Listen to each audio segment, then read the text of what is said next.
नमस्कार विद्यार्थी मित्रांनो, महाराष्ट्र प्रबोधिनी विद्यापीठ याच्या ऑनलाईन प्लॅटफॉर्मवरती तुमचं स्वागत आहे। मी सचिन सर। टेस्ट सिरीज चालू केलेली होती। टेस्ट सिरीजमधला पहिला जो पेपर झालेला आहे, या पेपरमध्ये आपण जिओग्राफी या प्रश्नांचं ॲनालिसिस जे आहे, उत्तर तालिका ती आहे, ज्याच्यावरती आज आपण चर्चा करणार आहे। जिओग्राफीमध्ये तुम्हाला याच्यामध्ये ए सेट आहे। ए सेटमध्ये तुम्हाला जिओग्राफीचे क्वेश्चन सुरू होत आहेत 41 क्वेश्चन 41 नंबरपासून, ठीक आहे ना। तर 41 नंबरचा जो प्रश्न आहे याच्यामध्ये याच्याबद्दल एक्सप्लेनेशन आपण बघूया। बघा, पहिलं काय, खालील विधाने वाचून योग्य पर्याय निवडा म्हणते। योग्य म्हणजे कसला विधान पाहिजे तुम्हाला? बरोबर विधान पाहिजे। बरोबर कोणतं आहे मग? भारताची पूर्व पश्चिम लांबी 3214 किलोमीटर आहे। तर भारताची पूर्व पश्चिम लांबी ही पूर्व पश्चिम नाही आहे। आणि इथं तुम्हाला काय दिले दुसरं विधान? भारताची उत्तर दक्षिण लांबी 2933 किलोमीटर आहे। तर इथं काय थोडं खालीवर केलेलं आहे। ओके, एवढं समजून घ्या। भारताची पूर्व पश्चिम लांबी जी आहे ती 2933 किलोमीटर आहे। आणि ही जी 3214 किलोमीटर जी आहे ही कसली आहे? उत्तर दक्षिण लांबी आहे। आणि ही कसली आहे? पूर्व पश्चिम लांबी आहे। ओके, त्याच्यामुळे नीट लक्षात राहू द्या। भारताची जर तुम्हाला पूर्व पश्चिम लांबी जर विचारली, पूर्व पश्चिम लांबी तुम्हाला जी आहे इथं, भारताची पूर्व पश्चिम लांबी आहे 2933 किलोमीटर। ओके, आणि भारताची उत्तर दक्षिण लांबी जी आहे, उत्तर दक्षिण लांबी आहे तुमची 3214 किलोमीटर। ठीक आहे, त्याच्यामुळे पहिलं विधान चूक आहे, दुसरं पण विधान कसं आहे? चुकीचं दिलेलं आहे। ठीक आहे, भारताचे पश्चिम टोक हे कुठं आहे? घुमर मोठा। नीट लक्षात राहू द्या। हे आपल्या गुजरात राज्याच्या जर तुम्ही पश्चिमेला जर गेलात, ओके, गुजरात राज्याच्या पश्चिमेला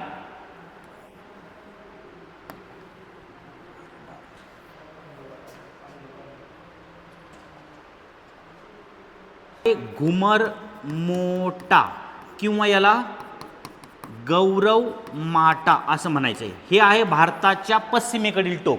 भारताच्या पश्चिमेकडे कोणते? घुमर मोठा किंवा गौरव माटा, हे करेक्शन करून ठेवा। आणि पूर्व टोक म्हणजे किबिथू। ओके, पूर्व टोक म्हणजे आपला अरुणाचल प्रदेशामधला जर हा इकडचा लास्टचा पॉईंट बघितला तर इथं कोणतं आहे? किबिथू। हे तुम्हाला पूर्वेकडचं आहे। म्हणजे भारताच्या पश्चिमेकडील टोक जे आहे ते घुमर मोठा, तर पूर्वेकडील टोक कोणतं आहे? किबिथू। व उत्तर टोक हे दफ्तारे। म्हणजे जर भारताचा जर उत्तर बिंदू जर आपण बघितला, त्या उत्तर साईडला कोणता आहे? दफ्तार। ओके, म्हणून हे तिन्ही विधान जे पॉईंट दिले तर ते एकदम बरोबर त्या विधानामध्ये दिलेले आहेत। म्हणून तिसरं जे विधान आहे ते एकदम बरोबर आहे।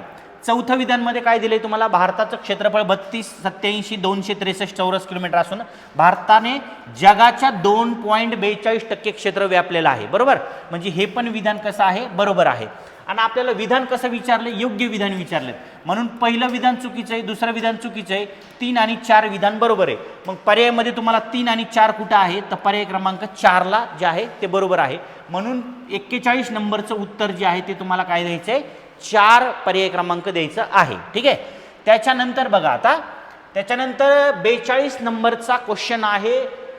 हिमालयातील काही प्रमुख शिखर तुम्हाला दिलेली असून त्यांच्या उंचीनुसार उतरता क्रम लावायचा आहे। पहिली गोष्ट, उंचीनुसार उतरता क्रम लावायचा आहे तुम्हाला। ओके, चढता आणि उतरता लक्षात राहू द्या। चढता उतरता म्हणजे या दिलेल्यापैकी सर्वात जास्त उंचीचं शिखर कोणतं आहे त्याच्याकडून कमी उंचीच्या शिखराकडे तुम्हाला क्रम जो आहे तो लावायचा आहे। याच्यामध्ये गॉडविन ऑस्टिन, त्याच्यानंतर कांचनगंगा, धवलगिरी आणि अन्नपूर्णा। लकीली हे जर शिखर जर बघितलं तर उंचीनुसार क्रमानेच दिलेले आहेत। ओके, उंचीनुसार कोणत्या क्रमाने दिलेत? उतरत्या क्रमानेच दिलेले आहेत। जगातलं सगळ्यात उंच शिखर जर आपण बघितलं तर ते माउंट एव्हरेस्ट। बरोबर, 8848, म्हणजे आता उंची वाढून 8850 मीटर शिखर झाले। पण ते तुम्हाला दिलंय का इथं? नाही। मग जगातलं दुसऱ्या क्रमांकाचं शिखर कोणतं आहे? केटूला आपण काय म्हणते? Godwin Austen. बरोबर, 8611 मीटर उंची जर हे शिखर असेल तर बाकीचे सगळे खालचे शिखर आहेत त्याच्या कमी उंचीचे। म्हणजे तुम्हाला भारतातलं सर्वाधिक उंचीचं शिखर कोणतं आहे? पहिल्या क्रमांकाचं गॉडविन ऑस्टिन म्हणजे केटू शिखर आहे। भारतातलं दुसऱ्या क्रमांकाचं सर्वात उंच शिखर कोणतं आहे? तर कांचनगंगा आहे। ठीक आहे, ओके। आणि बाकीचे शिखर जे आहेत या धवलगिरी आणि अन्नपूर्णापेक्षा बाकीचे शिखर अजून उंच आहेत। पण पर्यायमध्ये तुम्हाला कोणते दिलेत? हे 4 दिलेत। म्हणून याचा जर तुम्हाला उंचीनुसार उतरता क्रम जर लावला तर गॉडविन ऑस्टिन, कांचनगंगा, धवलगिरी आणि अन्नपूर्णा म्हणजे हे एकदम क्रमानेच दिले तर उतरत्या क्रमाने, म्हणजे याचं पर्याय क्रमांक उत्तर तुम्हाला काय द्यायचं आहे? 2 नंबर। ठीक आहे, त्याच्यानंतरचं जर क्वेश्चन आपण बघितला, खालील विधाने वाचून योग्य पर्याय निवडा. विधान कसलं विचारायला लागले? अयोग्य विचारताय. अयोग्य, योग्य म्हणजे बरोबर आणि अयोग्य, अयोग्य म्हणजे कसलं विधान विचारलंय तुम्हाला? चुकीचं विधान विचारलंय. चूक कोणतं आहे? मग पहिलं विधान काय आहे? पश्चिम घाट हा उत्तर दक्षिण पसरला असून, पश्चिम घाट हा उत्तर दक्षिण पसरला असून इथपर्यंत विधान बरोबर आहे. त्याची उंची उत्तरेकडे कमी आहे, उत्तरेकडे कमी आहे आणि दक्षिणेकडे ती जास्त आहे, म्हणजे हे विधान पूर्णपणे बरोबर आहे. बरोबर ना? आता दुसरं काय म्हणताय? पूर्व घाट नद्यांच्या प्रवाहामुळे भरपूर ठिकाणी खंडित झालेला आहे. म्हणजे जर हा पूर्व घाट जर बघितला इकडून आपण, म्हणजे हा जो इकडे लक्ष द्या एक मिनिट, हा आपला नकाशा जर घेतला आपण, तर इथं बघा हा आपला पश्चिम घाट आहे. या पश्चिम घाटामध्ये समज गोदावरी नदी उगम पावते, त्याच्यानंतर भीमा आणि कृष्णा नदी, भीमा नदी कृष्णा नदीमध्ये कृष्णा, त्याच्यानंतर कावेरी, ह्या नद्या पश्चिमेकडं पश्चिम घाटात उगम पावतात आणि पूर्वेकडं बंगालच्या उपसागराला मिळतात. मग ह्या नद्याने हा पूर्व घाट इथं सलग होता, पण ह्या नद्यांनी काय झालाय? तो खंडित झालेला आहे. म्हणजे हे पण विधान जे आहे ते एकदम बरोबर आहे. पूर्व घाट नद्यांच्या प्रवाहामुळे भरपूर ठिकाणी खंडित झाला आहे इथपर्यंत. तसेच नद्यांच्या ह्या नद्यांनी समुद्राला मिळताना त्रिभुज प्रदेशांची निर्मिती केलेली आहे. आता ह्या नद्या ज्या आहेत पश्चिम घाटात उगम पाहून पूर्व इकडं बंगालच्या उपसागराला मिळतात. इथून इथपर्यंत म्हणजे गोदावरी जर आपण बघितली जवळजवळ 1465 किलोमीटर वाहत जाते. मग एवढ्या प्रवाहामध्ये या नदीच्या सोबत मोठ्या प्रमाणामध्ये गाळ जो आहे तो या नदीने वाहून आणलेला आहे. आणि नदीने काय केलंय? पूर्व घाटामध्ये इथं बंगालच्या उपसागराला पूर्व घाटाला मिळताना भीमा नदीने, कृष्णा नदीने, कावेरी नदीने, या सगळ्या नद्यांनी वरती तुम्हाला महानदी असेल, त्याच्यावरती गंगा नदी असेल, या सर्व नदींनी तुम्हाला त्रिभुज प्रदेश तयार केला आहे. म्हणून पहिलं आणि दुसरं विधान हे ॲक्युरेट एकदम 100% बरोबर आहे. तिसरं विधान काय म्हणते? पश्चिम घाटातील सर्वात उंच शिखर दोडा बेट्टा याला ओळखलं जातं. हे विधान चुकीचं आहे. ओके, कारण का? दौडा बेट्टा शिखर जे आहे हे निलगिरी पर्वतातलं सर्वात उंच शिखर आहे. निलगिरी पर्वत किंवा याला निलगिरी टेकड्या म्हणतो, निलगिरी डोंगर म्हणतो. आणि निलगिरी पर्वत हे कुठे? पश्चिम घाटातलंच आहे. पण हे निलगिरी पर्वतातलं दौडा बेट्टा जे शिखर आहे ते तुम्हाला इथं दिलेलं आहे.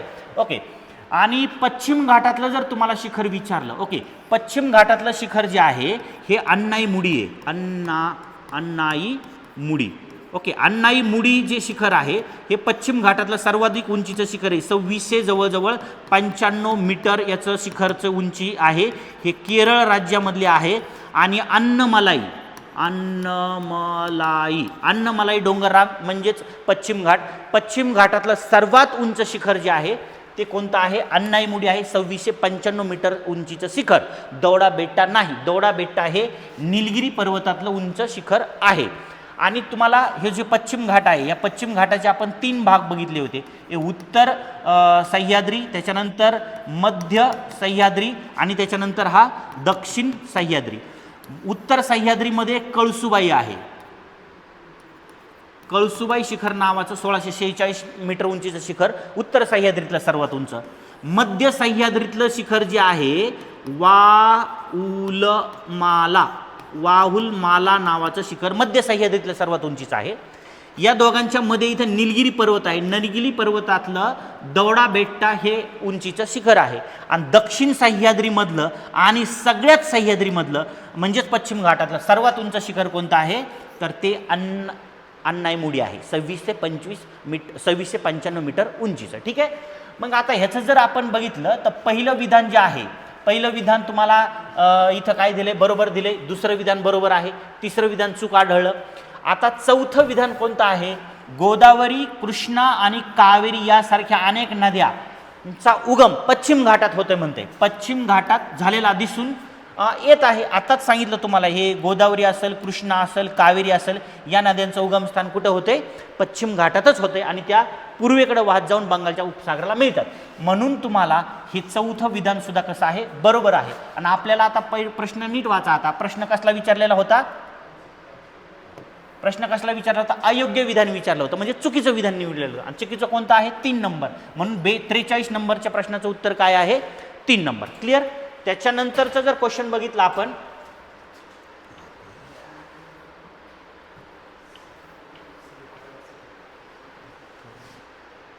क्वेश्चन खालील विधाने वाचून अयोग्य विधान निवडा. इथं पण तुम्हाला कसलं विधान सांगितलंय? अयोग्य, म्हणजे चुकीचंच विधान तुम्हाला इथं सुद्धा विचारलेलं आहे. बघा, डंकन चॅनल हा अंदमान आणि निकोबार बेटाशी संबंधित आहे. ओके, आता इथं बघा थोडं कन्फ्युजिंग पॉईंट, थोडंसं विधान आहे. डंकन अरुंद अंदमान आणि निकोबार बेटाशी संबंधित आहे. अंदमान निकोबार आपण एकच बेटांचा समूह म्हणतोय, पण इथं अंदमान बेट जे आहे, अंदमान बेट ह्याचे भाग पडते तर 3. ओके, एक आहे उत्तर अंदमान, त्याच्यानंतर दुसरं आहे मध्य अंदमान, मध्य अंदमान.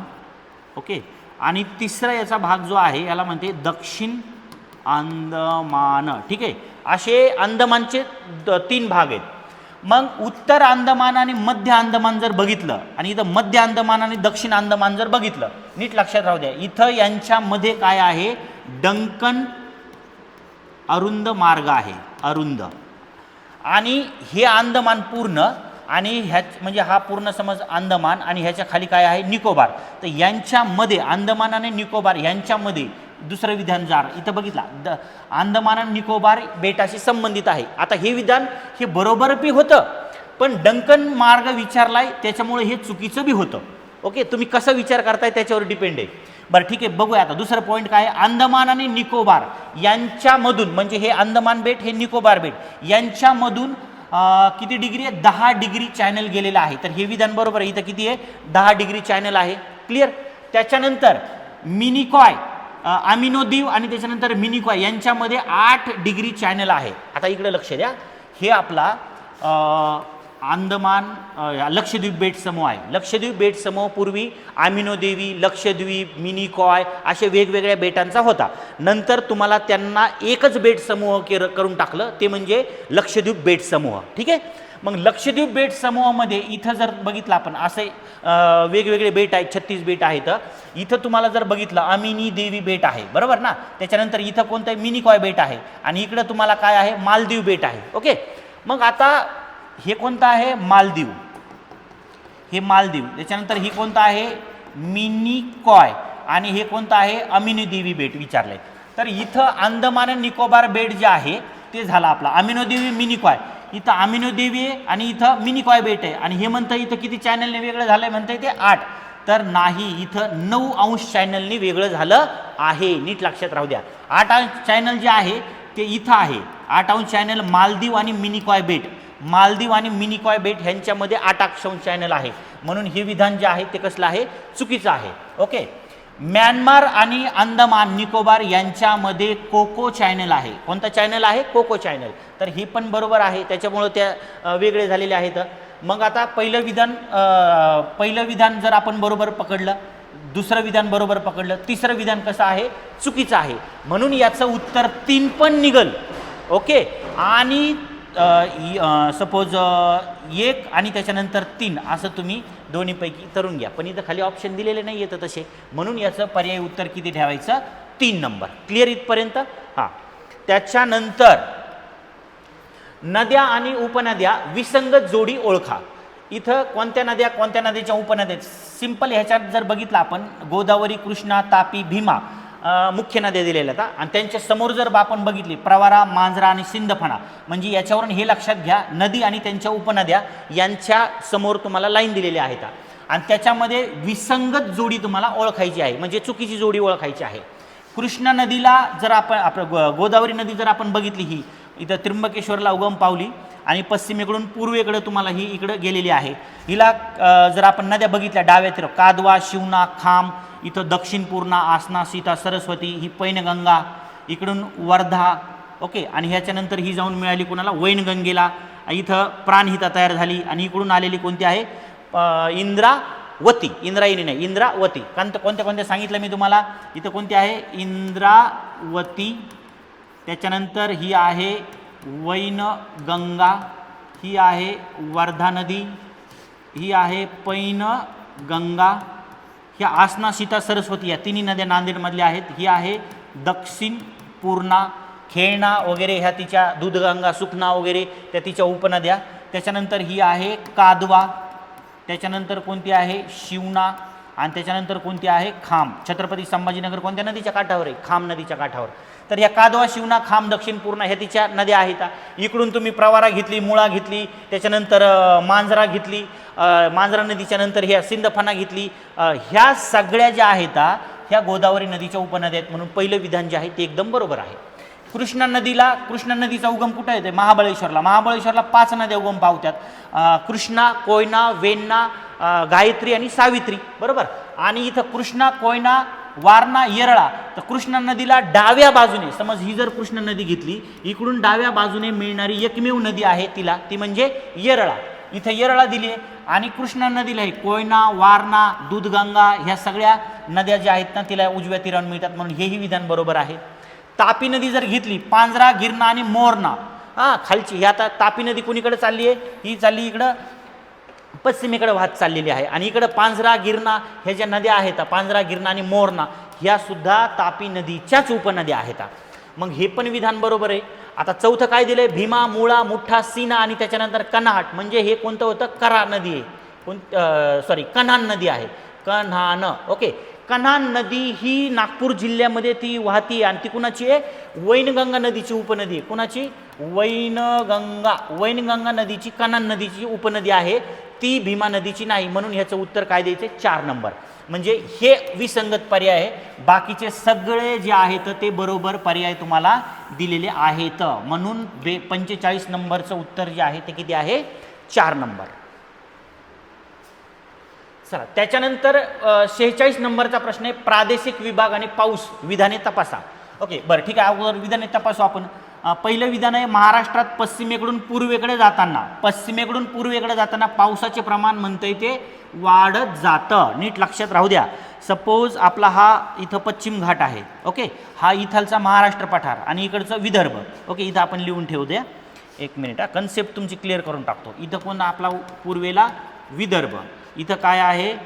मराठवाडा. ओके, मराठवाडा. आणि इथं जो आहे तो पश्चिम महाराष्ट्राचा निम्मा भाग आहे, हा आहे सह्याद्री पर्वत. आणि इकडं जो आहे आपला, हा आहे आपला कोकण. काय आहे? कोकण किनारपट्टी. आता इकडे नीट लक्ष द्या. याच्यामध्ये नीट जर तुम्ही ऑब्झर्वेशन केलं तर इकडे बघा, आता नैऋत्य मोसमी वारे जे आहेत, बंगालचा उपसागरवरून तुम्हाला कमी दाबाचा पट्टा, जास्त दाबाचा पट्टा, तिकडून वारे व्हायला लागले. विषुववृत्त ओलांडल्याच्या नंतर त्या मोसमी वाऱ्याचं 2 भागात डिवाईड होतं. एक बंगालच्या उपसागरावरून वाहतात, एक अरबी समुद्रावरून वाहतात. जेव्हा हे अरबी समुद्रामध्ये येतात, भारतामध्ये येतात, ओके, समज हा इथं अरबी समुद्रावरून इकडं एक भागधारा, इकडं हा, इथं तुम्हाला भारतामध्ये प्रवेश केल्याच्या नंतर या वाऱ्याची दिशा ही नैऋत्येकडून ईशान्येकडे जाते. नैऋत्य मोसमी वाऱ्याची. आणि नैऋत्य मोसमी वाऱ्यामुळं इथं तुम्हाला सह्याद्री पर्वत आहे, म्हणजे हा पश्चिम घाट आहे. इथं हे जे ढग आहेत, हे सगळे ढग जे आहेत इथं कोकणामध्ये आणि सह्याद्री पर्वतामध्ये काय होतात? असे वितळतात सगळे. इथं काय त्याचं सांद्रीभवन मोठ्या प्रमाणात होतं. म्हणून कोकणामध्ये जे आहे ते इथं सगळ्यात जास्त पाऊस पडतो. सह्याद्री पर्वतामध्ये ते अति जास्त पाऊस पडतो. आणि मग सगळे ढग इथं सांद्रीभवन त्यांचं झालं की मग ह्या ढगामध्ये खूप जास्त पाणी राहत नाही. इकडं तुम्हाला पश्चिम घाटाचा पूर्व भाग आणि मराठवाडा या भागामध्ये ढग जे आहेत ते वितळत नाहीत. उलट इथं काय करतात? ते बाष्प धारण करतात, बाष्प जमा करतात. मग इथं उगं कमी प्रमाणामध्ये, सगळ्यात कमी प्रमाणात पाऊस पडतो. आणि अति पूर्वेला गेल्याच्या नंतर इथं सुद्धा पाऊस जो आहे तो कमी कमी पडत जातोय. म्हणजे इथं विधान म्हणतंय, महाराष्ट्रात पश्चिमेकडून पूर्वेकडे जाताना पावसाचे प्रमाण वाढत जात नाही बाबू, तर इथं काय होतंय? कमी होत जाते. नीट लक्षात राहू द्या. ठीक आहे, सगळ्यात जास्त पाऊस पश्चिमेकडे पडतोय. म्हणून पहिलं विधान जे आहे ते चुकीचं आहे. मराठवाडा विभाग पर्जन्य छायेच्या प्रदेशात येतो. आता सांगितलं ना, इथं पाऊस कमी पडतोय. कमी पाऊस जिथं पडतोय त्या प्रदेशाला काय म्हणतात? पर्जन्य छायेचा प्रदेश. ओके, असल्याने येथे सर्वात कमी पाऊस पडतो. म्हणून दुसरं विधान जे आहे ते एकदम बरोबर आहे. तिसरं विधान काय म्हणते? महाराष्ट्रात सर्वाधिक पाऊस नैऋत्य मोसमी वाऱ्यामुळे पडतो. यस, नैऋत्य मोसमी वाऱ्यामुळे महाराष्ट्र असेल नाही तर भारतामध्ये असेल 85% पर्जन्य जे आहे ते तुम्हाला नैऋत्य मोसमी वाऱ्यामुळं पडतो. आणि ईशान्य मोसमी वारे आहेत यांच्यामध्ये 10 ते 12%, 15% पाऊस जो आहे तो पडतो. म्हणून आता हे पण विधान कसं आहे? बरोबर आहे. आता बघा, 2 आणि 3 विधान बरोबर आहे आणि 1 चुकीचं आहे. म्हणून इथं पर्यायमध्ये जर तुम्ही आपण बघितलं तर इथं असं कुठं आहे का दिलेलं? एक मिनिट, सर्वात मराठवाडा आणि विभागात पर्जन्य छायेचा प्रदेश इथं असल्याने येथे हे बरोबर आहे. मराठा सर्वात जास्त नैऋत्य मोसमी वाऱ्यामुळे हे पण बरोबर आहे. 2 आणि 3 बरोबर आहे. 2 आणि 3 बरोबर आहे. पर्याय क्रमांक 2 ह्याचं उत्तर द्यायचं आहे. ठीक आहे, नीट लक्षात घ्या. चलो, त्याच्यानंतर काय, मृदा जिल्हे आणि जोड्या लावा. आता इथं तुम्हाला मृदाचे प्रकार दिलेले आहेत आणि त्यांचे जिल्हे दिले आहेत, ह्याच्यात जोड्या लावामध्ये प्रश्न विचारते. ओके, बघा आता इथं खाली जोड्या लावा म्हणते, पण खाली पर्यायच नाही दिलेले. ओके, पर्याय दिलेले नाहीत इथं. यांच्याकडनं काय झालेलं आहे, पर्याय विसरून गेलेले आहे, टाईप करायचे. इट्स ओके, ठीक आहे. चला आता बघा, इथं जोड्या आपण लावून घेऊया, तरी पण तुम्हाला याची माहिती तर पाहिजे. तर बघा आता जांभी मृदा, पहिला जांभी मृदा दिलेली आहे. जांभी मृदा जर बघितला आपण, आपला महाराष्ट्राचा जो दक्षिण कोकण आहे, दक्षिण कोकण म्हणजे जांभी मृदा तुम्हाला जोडी लावायची आहे रत्नागिरी, त्याच्यानंतर सिंधुदुर्ग. ओके, रत्नागिरी आणि सिंधुदुर्ग जिल्ह्यामध्ये तुम्हाला जांभी मृदा पाहायला भेटते. पण गडचिरोली जिल्ह्यामध्ये जर तुम्ही गेलात, गडचिरोली जिल्ह्याच्या पूर्व भागामध्ये, गडचिरोलीचा नकाशा जर आपण बघितला तर असा आहे. हा पूर्व भाग जो आहे ना, सुरजागड, भामरागड, या ठिकाणी सुद्धा जांभी मृदा आढळते.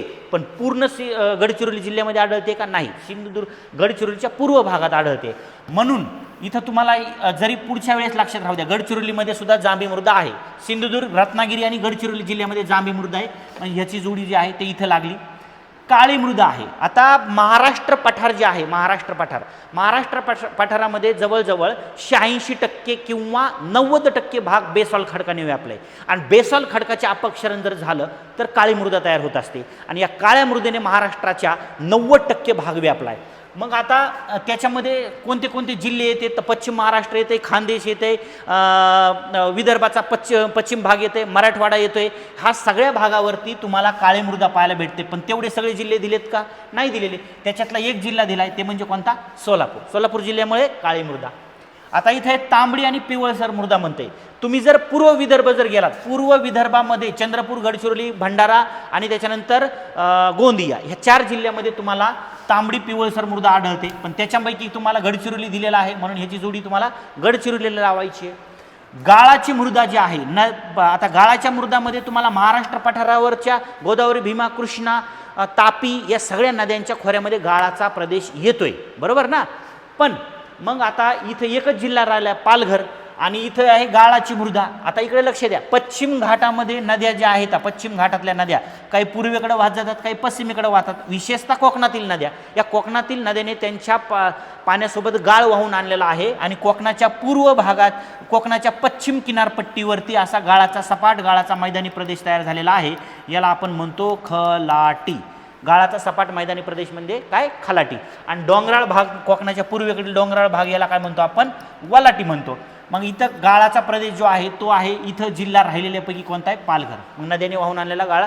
हां, अशा टाईपचा प्रश्न जरी उद्या विचारला तरी तुम्हाला या जिल्ह्यामध्ये ह्या, आणि विशेषतः तुम्हाला गाळ आणि त्यांचे जिल्हे हे प्रश्न विचारतात.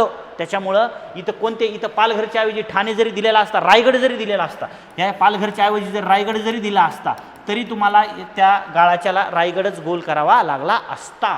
ओके, तर ह्याचं उत्तर तुम्हाला इकडं खाली कुठंच दिलेलं नाही आहे. म्हणून जे काय पर्याय आहे, म्हणजे तुम्हाला 1च्या पुढं काय घ्यायचं आहे, 1, बरोबर ना. त्याच्यानंतर तुम्हाला कॉमा, 2च्या पुढं काय येतं आहे, सॉरी 1च्या पुढं काय येतं आहे, 2. पर्याय काढताना कसा काढायचं आहे तुम्हाला समज. आता हे 1 नंबर आहे, याचं 1चं उत्तर किती दिलं आहे तुम्हाला, 2. ठीक आहे ना. त्याच्यानंतर ह्या 2चं उत्तर किती आहे रे बाबा, 2चं उत्तर आहे 1. त्याच्यानंतर इथं तुम्हाला आहे 3. 3चं उत्तर काय आहे, तर 3च आहे. आणि 4चं उत्तर काय आहे, तर 4च आहे. असा XYZ जे काय पर्याय असेल त्याचा तो तयार करून ठेवा. तर ह्याचं उत्तर तुम्हाला हे द्यायचं आहे. लोकसंख्येची घनता सर्वाधिक घनतेकडून कमी घनतेकडे जिल्ह्यांचा क्रम लावा. हा एकदम सोपा प्रश्न आहे. हा खूप वेळा तुम्हाला परीक्षेला विचारला जातो. आय थिंक हा प्रश्न कुणाचा चुकला नसेल असं माझा अंदाज आहे. मुंबई शहर, मुंबई उपनगर, ठाणे. लक्षात घ्या, याची कटिंग करून टाकायची पहिली गोष्ट. मुंबई शहर आहे का लोकसंख्येच्या घनतेमध्ये पहिलं, तर नाही आहे, सुरुवात त्यांनी झाली म्हणून नाही आहे. हां, मुंबई उपनगर, ठाणे म्हणजे 3 आणि 1 आणि 4 पर्याय, तर विषय कटून गेला. ओके, आता तुम्हाला सर्वाधिक घनतेकडून कमी घनतेकडे क्रम विचारला आहे, बरोबर ना. सगळ्यात जास्त लोकसंख्येची घनता मुंबई उपनगरमध्ये, बरोबर. त्याच्यानंतर तुम्हाला इथं ठाणे आहे, इथं मुंबई शहर आहे. तर डायरेक्ट ठाणे नाही, तर मुंबई उपनगरच्या नंतर कोणतं येते, मुंबई शहर येते. मुंबई शहरच्या नंतर लोकसंख्येची घनता कुणाकडे आहे, 603 ठाण्यामध्ये आहे. आणि इकडं कोण येतं आहे, पुणे. आणि पुण्याच्या नंतर अजून एखादा जिल्हा विचारलाच तर तो आहे कोल्हापूर, 506 असं काहीतरी समथिंग. ठीक आहे, तर हा क्रम आहे. म्हणून याचं पर्याय उत्तर जो आहे तो काय द्यायचं आहे तुम्हाला, 2 नंबर. ठीक आहे. 49 टाईपचा 49 नंबरचा क्वेश्चन. महाराष्ट्रातील अभयारण्याचा पूर्वेकडून पश्चिमेकडे क्रम लावा. या प्रश्नामध्ये बऱ्याचशा जणांचा गोंधळ झाला असेल, कारण का इथं तुम्हाला अगोदर काय करायचं आहे, जो अभयारण्य दिले त्याचा जिल्हा अगोदर काढून ठेवायचा होता आणि मग तुम्हाला त्याचा क्रम लावायचा होता. आता उदाहरणार्थ बघा, पूर्वेकडे म्हणते ते, पूर्वेकडून पश्चिमेकडे म्हणते, हे पूर्वेकडून पश्चिमेकडे असा क्रम तुम्हाला विचारलाय. मग पूर्वेला आपला जिल्हा जो आहे तो कोण आहे, इथं गडचिरोली. ओके, गडचिरोलीमधलं ह्याच्यातलं एखादं अभयारण्य आहे का, आणि त्याची सुरुवात झालेला तो तुम्हाला पहिला काढायचा आहे. बरं, इथं सासवड दिलं, इथं फणसाड दिलं, चपराळा. आता हे तर पर्याय गेले, गायब झाले. सासवड नाही, फणसाड बी नाही आहे. ओके, पूर्वेकडून म्हणतोय तुम्हाला. मग पूर्वेकडला सगळ्यात पहिलं कोणतं येतंय, तर इथं चपराळा येते. पहिल्यांदा कोणतं लिहायचं आहे, चपराळा गडचिरोलीमधलं. ठीक आहे. त्याच्यानंतर काय देतं, इथं देऊळगाव रहेकुरी आणि टिपेश्वर दिलंय. टिपेश्वर कुठे, यवतमाळमध्ये. ओके, टिपेश्वर कुठे, यवतमाळ. म्हणजे इथं तुम्हाला टिपेश्वर येईल, टिपेश्वर. कारण का चंद्रपूरमधलं घेतलं नाही, त्याच्यानंतर कोणतं घेतलंय, यवतमाळमधलं घेतलंय. यवतमाळच्या पुढं जर तुम्ही जसं पुढे येतान त्याच्यानंतर तुम्हाला कोणता भाग पाहायला भेटेल, टिपेश्वर. देऊळगाव म्हणजेच त्याचं नाव आहे रेहेकुरी. कोणतं येईल, रेहेकुरी कुठे आहे, अहिल्यानगर. आणि त्याच्यानंतर एकदम इकडं सगळ्यात लास्टला कोणतं येते तुम्हाला, तर फणसाड येते. कोणतं येते, फणसाडचा जिल्हा कोणता आहे, रायगड. म्हणून तुम्हाला फणसाड, रेहेकुरी, टिपेश्वर आणि चपराळा हे कुठे जोडीला सांगा बरं, चपराळा, टिपेश्वर, बरोबर ना. रेहेकुरी आणि फणसाड दिलंय. इथं काय, चपराळा, देऊळकुरी, टिपेश्वर, फणसाड. उत्तर काय द्यायचं होतं तुम्हाला, पहिला चपराळा, त्याच्यानंतर टिपेश्वर, त्याच्यानंतर रेहेकुरी आणि त्याच्यानंतर फणसाड. म्हणजे पर्याय क्रमांक 4 असं उत्तर तुम्हाला काढायचं होतं. ठीक आहे, चलो. त्याच्यानंतर विधाने विचारात घ्या. बरं, ठीक आहे. काय विधाने विचारतायत, महाराष्ट्र पठाराचा सर्वसाधारण उतार हा पश्चिमेकडून पूर्वेकडे आहे. आपला हा असा सांगितला होता तुम्हाला. म्हणजे पश्चिमेकडच्या साईडला जवळजवळ काही ठिकाणी 1000 मीटर उंची आहे, काही ठिकाणी 600 मीटर उंची आहे. पूर्वेकडे जाताना 600 मीटर किंवा मग 300 मीटर उंची काय होते, कमी होत जाते आहे, बरोबर. मग इथं म्हणते महाराष्ट्र सर्वसाधारण उतार हा पश्चिमेकडून पूर्वेकडे आहे. हे एकदम बरोबर विधान आहे. बरं, दुसरं विधान काय म्हणते, महाराष्ट्र पठाराचा उतार 1000 मीटरला 1 मीटरने याप्रमाणे काय होते, कमी होत जाते. तर आता हे जो आहे हा समज आता बराचसा किचकट प्रश्न आहे बरं का, एकदम किचकट. कारण का 1000 मीटरला जसं तुम्ही समुद्रसपाटीपासून वर जातान तसं 1000 मीटरला 6.4 मीटरने उंची काय होत असते, म्हणजे उंची टेम्परेचर काय होतं, कमी होतं. ते टेम्परेचरचं झालं. इथं काय म्हणते, इथं म्हणते उतार पश्चिमेकडून पूर्वेकडे 1000 मीटरला आहे. तर हे गुणोत्तर आणि प्रमाण गणिती भाषेमध्ये जर सांगायचं झालं तर हे विधान जे आहे ते एकदम कसं आहे, बरोबर आहे. कारण 1000 आहे, इकडे 600 मीटर आहे, बरोबर ना, एकाच प्रमाण आहे. तर म्हणजे कुणाला वाटन की हे चुकीचं आहे, कुणाला वाटन हे बरोबर आहे. तर हे गुणोत्तर आणि प्रमाणच्या अँगलने जर बघितलं तर हे विधानसुद्धा कसं आहे, बरोबर आहे. आणि ह्याच्यामुळंच तुम्हाला याचा उतार कमी अशा पद्धतीचा आहे. ओके, ते सांगू शकते. म्हणून याचं पर्याय उत्तर जे आहे, बघा आता इथं काय म्हणते, फक्त विधान अ बरोबर, फक्त विधान ब बरोबर, दोन्ही विधानं बरोबर. इथपर्यंत जरी असतं, हे जरी नसतं तरी चाललं असतं. 3 नंबर असून ते अविधान हे बळकटी देत आहे. ठीक आहे, बळकटी देते, पण याचं उत्तर काय द्यायचं आहे तुम्हाला, 3 नंबर द्यायचं आहे. 50 नंबरच्या प्रश्नाचं उत्तर काय द्यायचं आहे, 3 नंबर. ठीक आहे, हे होते आपल्या समज भूगोल या विषयाचे प्रश्न या ठिकाणी संपलेले आहेत. पुढच्या नवीन तुमच्या जी काही सिरीज आहे त्या टायमिंगला पेपर नंबर 2 त्या टायमिंगला आपण भेटूया. Okay, thank you.